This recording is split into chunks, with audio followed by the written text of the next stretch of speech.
Khulafaur Rasyidin. Khulafaur Rasyidin adalah 4 khalifah pertama dalam sejarah Islam yang memegang peran penting setelah wafatnya Rasulullah Shallallahu Alaihi Wasallam. Kepemimpinan mereka menjadi fondasi kuat bagi perkembangan Islam. Masing-masing memiliki gaya kepemimpinan dan perjuangan yang berbeda. Pada video ini, kita akan membahas kisah keempatnya secara singkat dan jelas. Abu Bakar Asy-Siddiq. Nama lengkap beliau adalah Abdullah bin Abi Quhafah. Ia lahir di Mekah pada tahun 573 Masehi. Dikenal dengan gelar Asy-Siddiq yang berarti orang yang sangat membenarkan, dan gelar Abu Bakar karena beliau adalah orang yang paling awal atau pagi memeluk Islam dibandingkan orang dewasa lainnya. Beliau adalah sahabat terdekat Rasulullah SAW, khalifah pertama dalam masa Khulafaur Rasyidin. Abu Bakar memimpin umat Islam dari tahun 632 hingga 634 Masehi. Beliau wafat di Madinah pada usia 63 tahun dan dimakamkan di samping Rasulullah SAW. Abu Bakar Asy-Siddiq adalah sahabat terdekat Rasulullah SAW dan khalifah pertama umat Islam. Ia dikenal sebagai sosok yang lembut hatinya, jujur ucapannya, namun sangat teguh dalam menjaga agama Allah.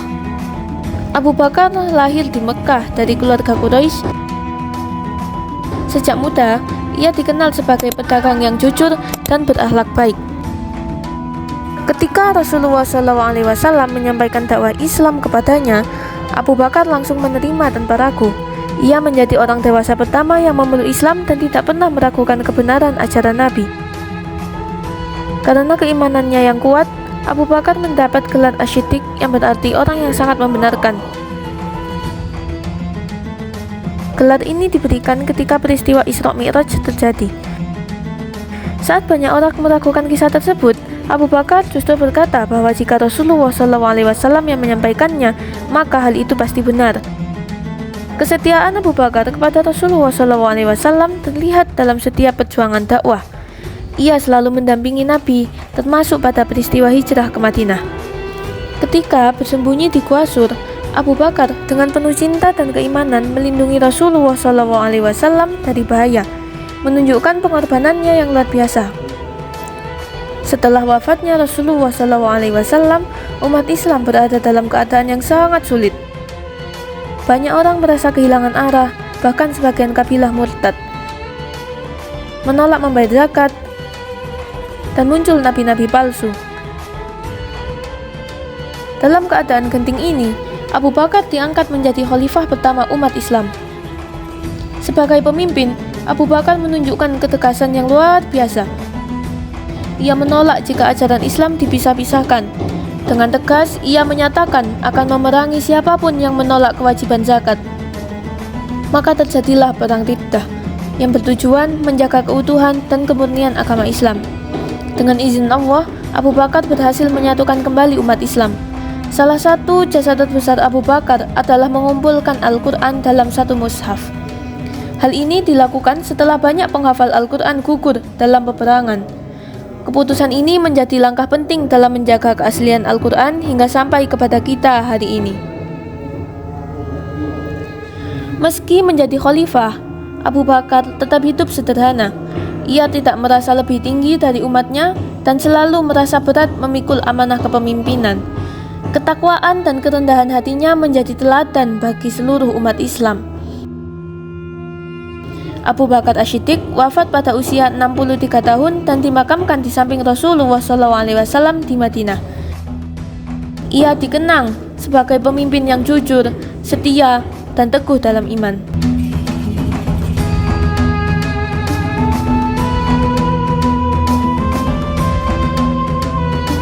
Umar bin Khattab.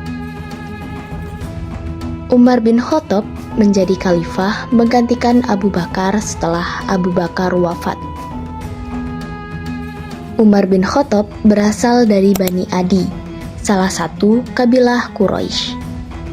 Beliau lahir di Mekah pada tahun 582 Masehi dan diangkat menjadi khalifah menggantikan Abu Bakar pada tahun 634 Masehi. Sejak masa kecilnya, Umar telah dikenal sebagai sosok yang berani,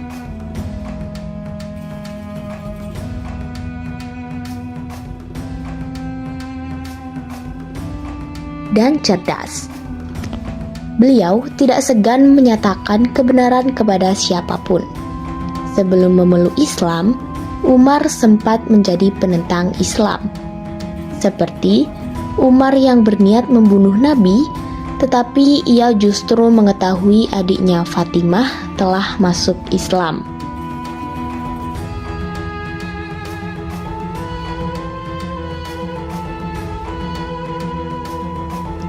Setelah mendengar ayat Al-Quran di rumah adiknya, hatinya luluh dan ia memutuskan masuk Islam.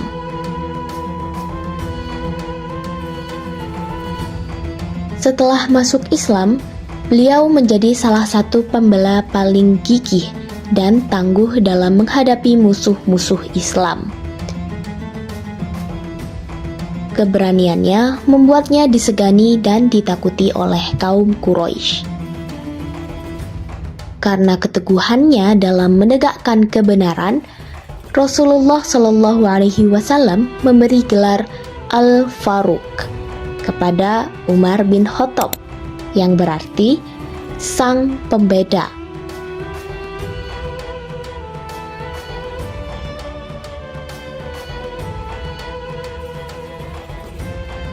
Yakni seseorang yang mampu membedakan antara kebenaran dan kebatilan.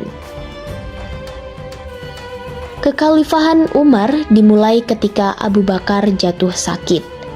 Beliau kemudian memanggil Utsman bin Affan untuk menuliskan surat wasiat yang menunjuk Umar sebagai penggantinya.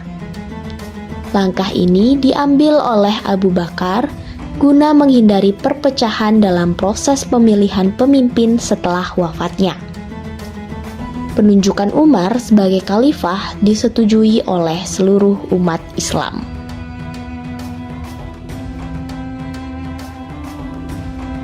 Masa jabatan Umar yang cukup panjang membuatnya mendapatkan gelar Amir al-Mu'minin, yang berarti pemimpin orang-orang beriman.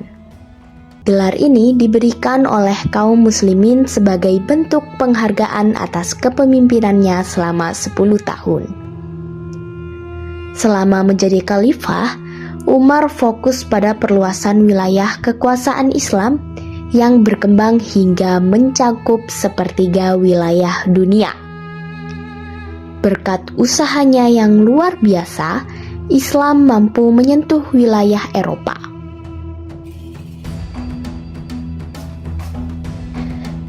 Gaya kepemimpinan Umar menjadikan Islam sebagai kekuatan besar yang disegani, sejajar dengan kekuatan besar saat itu seperti Romawi dan Persia. Jasa Umar bin Khattab yang paling besar selama masa pemerintahannya yaitu berhasil menjadikan wilayah kekuasaan Islam meluas hingga mencakup Mesir, Irak, Syam, Palestina, dan beberapa wilayah Persia lainnya. Setelah berhasil menguasai wilayah-wilayah tersebut, Umar membentuk sistem pemerintahan yang meniru struktur pemerintahan Persia. Beliau membagi administrasi negara menjadi 8 wilayah, yaitu Mekah, Madinah, Suriah, Jazirah, Basrah, Kufah, Palestina, dan Mesir. Beliau juga mendirikan departemen-departemen untuk mengatur gaji dan pajak tanah dari masing-masing wilayah, yang pada akhirnya melahirkan lembaga keuangan negara bernama Baitul Mal. Umar bin Khattab menjadi khalifah selama 10 tahun 6 bulan. Beliau meninggal dunia pada usia 63 tahun setelah ditikam oleh Abu Lu'lu'ah, seorang budak milik Al-Mughirah bin Syu'bah ketika sedang menunaikan sholat subuh. Meski begitu, warisannya dalam pemerintahan Islam masih dikenang hingga kini.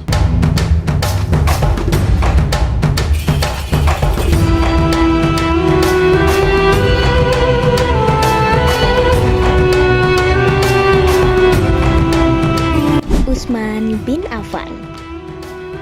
Selanjutnya, kita berbicara tentang kisah Utsman bin Affan radhiyallahu anhu, khalifah yang lembut di tengah badai. Kalau kita bicara tentang pemimpin besar dalam Islam, nama Utsman bin Affan pasti selalu disebut. Tapi, Utsman bukan tipe pemimpin yang keras atau banyak bicara lantang. Justru sebaliknya, ia dikenal lembut, pemalu, dan tenang. Namun, di balik sikapnya yang kalem, tersimpan peran yang sangat besar bagi umat Islam hingga hari ini. Utsman bin Affan lahir di Mekah sekitar tahun 576 Masehi.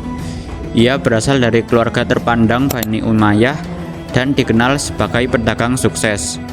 Hartanya banyak, tapi sikapnya rendah hati. Jauh sebelum Islam datang, Utsman sudah terkenal jujur dan bisa dipercaya. Saat Islam mulai disebarkan secara diam-diam, Utsman termasuk orang yang cepat menerima kebenaran tersebut. Ia masuk Islam lewat dakwah Abu Bakar As-Siddiq. Sejak masuk Islam, hidup Utsman berubah. Ia tidak hanya beriman, tapi juga siap berkorban. Tekanan dan gangguan dari kaum Quraisy ia hadapi dengan sabar. Bersama istrinya, Ruqayyah, putri Rasulullah SAW, Utsman ikut hijrah ke Habasyah. Ini menunjukkan bahwa sejak awal, Utsman adalah sosok yang rela meninggalkan kenyamanan demi mempertahankan iman.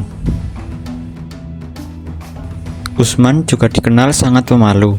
Bahkan Rasulullah SAW pernah bersabda bahwa para malaikat pun malu kepada Utsman. Tapi jangan salah, di balik sifat pemalunya, Utsman adalah orang yang sangat tegas dalam kebaikan, terutama soal membantu umat. Salah satu kisah paling terkenal adalah ketika Madinah mengalami krisis air. Saat itu, hanya ada satu sumur yang airnya bagus, yaitu sumur Raumah. Dan sumur itu dimiliki oleh seorang Yahudi. Utsman membeli sumur tersebut dengan hartanya sendiri, lalu mewakafkannya agar bisa digunakan semua orang secara gratis. Ketika Rasulullah SAW mempersiapkan perang Tabuk, perang yang sangat berat karena cuaca panas dan jarak yang jauh, Utsman kembali menunjukkan ketulusannya. Ia menyumbangkan ratusan unta, perlengkapan perang, bahkan emas. Sampai Rasulullah SAW mengatakan bahwa apapun yang dilakukan Utsman setelah itu tidak akan membahayakannya. Tahun demi tahun berlalu. Setelah wafatnya Umar bin Khattab radhiyallahu an, umat Islam bermusyawarah untuk memilih pemimpin baru. Dari hasil musyawarah itu, Utsman bin Affan dipilih sebagai khalifah ketiga. Ia memimpin selama 12 tahun. Salah satu jasa terbesar Utsman sebagai khalifah adalah penyatuan Al-Quran. Saat wilayah Islam semakin luas, perbedaan cara membaca Al-Quran mulai muncul. Jika dibiarkan, hal ini bisa memecah umat. Dengan penuh kehati-hatian, Utsman membentuk tim untuk menyalin Al-Quran berdasarkan bacaan yang sahih. Mushaf inilah yang dikenal sebagai Mushaf Utsmani, dan sampai hari ini Al-Quran yang kita baca bersumber dari standar itu. Di masa kepemimpinannya, wilayah Islam juga semakin luas. Angkatan Laut Islam dibangun, daerah-daerah baru dibuka, dan Masjid Nabawi diperluas. Secara kasat mata, pemerintahan Utsman penuh prestasi. Namun, tidak semua orang senang. Fitnah mulai menyebar. Utsman dituduh macam-macam, termasuk nepotisme. Banyak tuduhan itu tidak sepenuhnya benar, tapi fitnah yang terus diulang akhirnya mempengaruhi sebagian masyarakat. Situasi semakin panas. Rumah Utsman dikepung oleh pemberontak. Yang paling menyentuh adalah sikap Utsman saat itu. Ia sebenarnya bisa saja melawan. Banyak sahabat yang siap membelanya, tapi Utsman menolak. Ia tidak ingin darah kaum muslimin tumpah karena dirinya. Hingga akhirnya Utsman wafat dalam keadaan membaca Al-Quran. Ia gugur sebagai syahid. Dari Utsman bin Affan, kita belajar bahwa tidak semua pemimpin harus keras untuk menjadi kuat. Ada pemimpin yang kuat lewat kesabaran, keikhlasan, dan pengorbanan. Utsman mengajarkan bahwa harta, jabatan, dan kekuasaan hanyalah alat untuk melayani umat, bukan untuk dibanggakan. Di tengah dunia yang penuh konflik dan sungguh keras, kisah Utsman bin Affan radhiyallahu anhu mengingatkan kita bahwa kelembutan juga bisa menjadi kekuatan. Ali bin Abi Thalib. Di kalangan kaum muslimin, nama Ali bin Abi Thalib sangat terkenal. Ia merupakan orang yang disebut sebagai as-sabiqunal awwalun atau orang yang paling awal memeluk agama Islam. Ali bin Abi Thalib diketahui merupakan sepupu dari Nabi Muhammad SAW. Ali dikenal sebagai khalifah keempat setelah Utsman bin Affan, sekaligus khalifah terakhir dalam jajaran kekhalifahan Khulafaur Rasyidin. Ali bin Abi Thalib dilahirkan di Mekkah, daerah Hejaz, Jazirah Arab pada tanggal 13 Rajab 601 Masehi. Beliau bernama asli Haidar bin Abu Thalib. Namun Rasulullah tidak menyukainya dan memanggilnya Ali, yang berarti memiliki derajat yang tinggi di sisi Allah. Ketika Rasulullah SAW mulai menyebarkan Islam, Ali saat itu berusia 10 tahun. Namun ia mempercayai Rasulullah SAW dan menjadi orang yang pertama masuk Islam dari golongan anak-anak.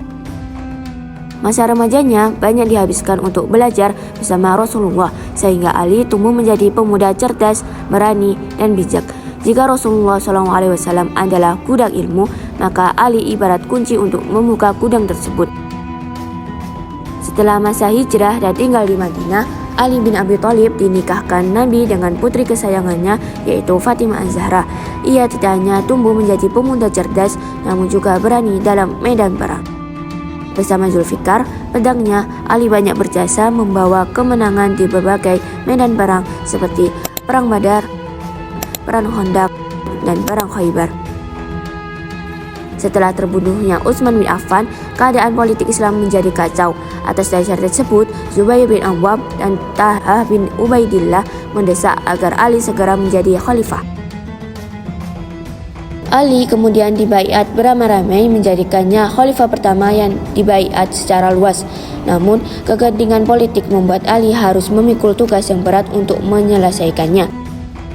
Perang saudara pertama dalam Islam, Perang Siffin, pecah diikuti dengan merembaknya fitnah seputar kematian Utsman bin Affan, membuat posisi Ali sebagai khalifah menjadi sulit. Ali menghadapi dilema, menegakkan hukum terhadap pelaku pembunuhan Utsman atau menenangkan situasi umat yang sedang kacau. Ali memilih menstabilkan umat terlebih dahulu, meskipun keputusan ini tidak disetujui semua pihak. Ia juga memindahkan ibu kota pemerintahan dari Madinah ke Kufah, membenahi Baitul Mal, dan memajukan ilmu nahwu. Ali bin Abi Thalib sangat menjunjung tinggi keadilan, bahkan kepada lawan, hidup sederhana meski kepala negara. Tegas dalam kebenaran, lembut terhadap rakyat, tidak memanfaatkan jabatan untuk kepentingan keluarga, lebih mengutamakan akhlak dan nilai Islam. Beliau meninggal di usia 63 tahun karena pembunuhan oleh Abdurrahman bin Muljam. Pembunuh itu merupakan seseorang yang berasal dari golongan Khawarij. Pada tanggal 21 Ramadan tahun 40 Hijriah atau 29 Januari 661 Masehi. Peristiwa ini menandai berakhirnya masa Khulafaur Rasyidin. Khulafaur Rasyidin berjasa besar dalam menjaga kemurnian ajaran Islam, memperluas wilayah Islam, menyatukan umat, serta meletakkan dasar pemerintahan dan hukum Islam. Itulah jasa besar Khulafaur Rasyidin dalam sejarah Islam. Semoga kisah mereka bisa jadi teladan bagi kita semua.